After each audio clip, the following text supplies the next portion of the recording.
भगवान जगन्नाथ जी की जय हो। मैं आप लोगों को भगवान जगन्नाथ जी की कथा यानी कहानी सुनाती हूँ। कहा जाता है कि भगवान श्री कृष्ण जी ने जब अपनी देह छोड़ी और उनका जब अंतिम संस्कार किया गया और जब उनका पूरा शरीर पंच तत्वों में मिल गया, लेकिन उनका हृदय नष्ट नहीं हुआ और बिल्कुल एक जिंदे इंसान की तरह धड़क रहा था, बिल्कुल ही सुरक्षित था। और ये बात बहुत कम लोगों को पता है कि आज भी ये हृदय बिल्कुल सुरक्षित है, जो कि जगन्नाथ भगवान की काठ की मूर्ति में बसा हुआ है और धड़कता रहता है।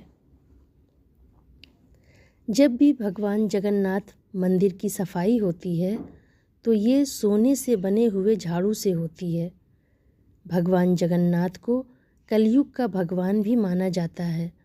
उड़ीसा के पुरी में भगवान जगन्नाथ जी अपनी बहन सुभद्रा और भाई बलराम के साथ विराजमान हैं।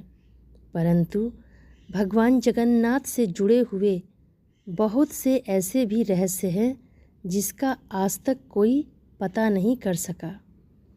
भगवान जगन्नाथ की प्रतिमा हर 12 वर्ष बाद बदल दी जाती है और जब प्रतिमा को बदलना होता है तो पुरी में हर जगह की लाइट बंद कर दी जाती है।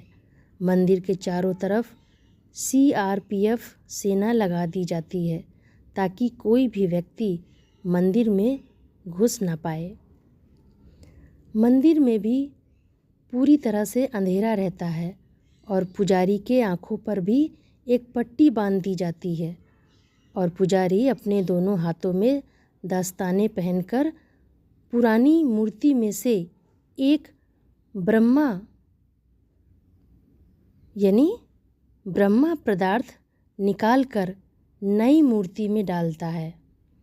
ये पदार्थ क्या है आज तक कोई बता नहीं सका है और हजारों वर्ष से एक मूर्ति से दूसरी मूर्ति में परिवर्तित करते रहते हैं।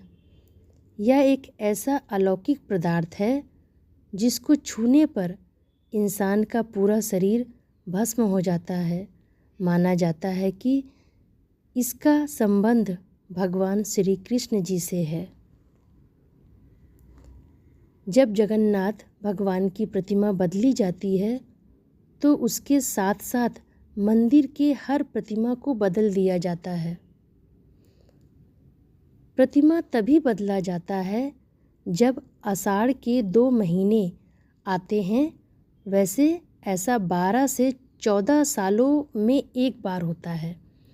जब ऐसा होता है तो इसे नव कलेवर कहते हैं।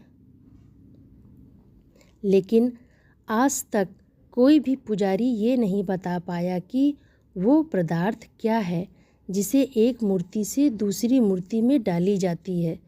जिन पुजारियों ने उस पदार्थ को हाथ लगाया है उनका कहना है कि यह खरगोश की तरह उछलता रहता है और आज भी हर साल जगन्नाथ यात्रा के पहले वहाँ का राजा स्वयं अपने हाथों से झाड़ू लगाता है।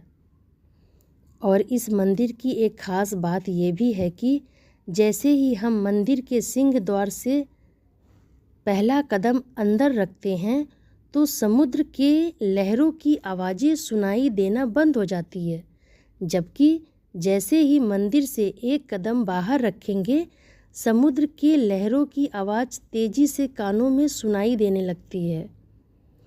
अक्सर मंदिरों के ऊपर पक्षी बैठे हुए दिखाई देते हैं, परंतु जगन्नाथ मंदिर के ऊपर से कोई भी गुजरता नहीं दिखाई देता और मंदिर पर लगा हुआ झंडा हमेशा हवा की विपरीत दिशा में लहरता है और पूरे दिन किसी भी समय भगवान जगन्नाथ मंदिर के मुख्य शिखर की परछाई नहीं बनती है।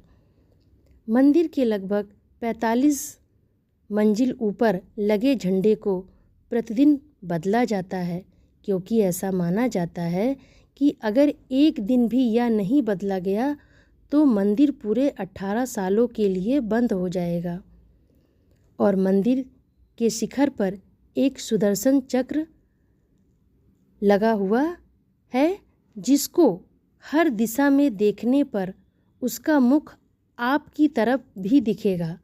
मंदिर के प्रसाद जब बनता है तो उसको पकाने के लिए एक के ऊपर एक बर्तन रखा जाता है और नीचे लकड़ी की आग लगाई जाती है और सबसे ऊपर रखे हुए बर्तन का प्रसाद सबसे पहले पकता है।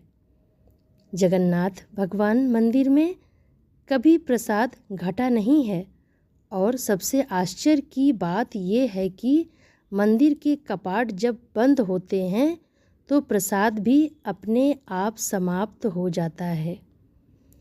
तो ये थी मेरी भगवान जगन्नाथ जी की कथा यानी कहानी, जो आप लोगों को सुनकर बेहद पसंद आएगी, मुझे उम्मीद है।